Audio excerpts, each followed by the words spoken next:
Today we're gonna do a decoupage test. We're gonna decoupage these little tiny rollers just for fun with Mod Podge, Scorch Markers all-purpose number 10, which still needs a better name, and our premium decoupage by Aleene's. We're gonna use a different paintbrush for each one.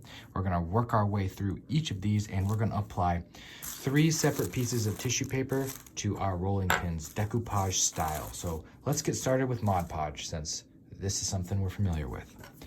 Remember, we're doing 3 layers thick. This is our control sample. And just for fun, we're gonna take it and we are going to coat one end of this just to see how the wood looks. Now on to the Aleene's decoupage. You know, it doesn't feel as good as Mod Podge, I'm not gonna lie.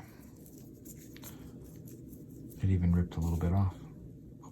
Moving on to our all-purpose number 10. Let's continue down the process.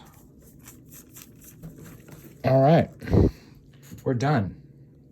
Okay, now let's look at this. This is the result of Mod Podge. It's pretty good. I mean, let's see if we stick a pin pen in there. Yeah, I could stick a pin pen in and make some holes. Here is Aleene's. I can feel that it's still a little wet. I feel like it didn't penetrate as much. Let's check out number 10. Oh, okay. So we definitely have more clarity. There's less opaqueness. This one's white.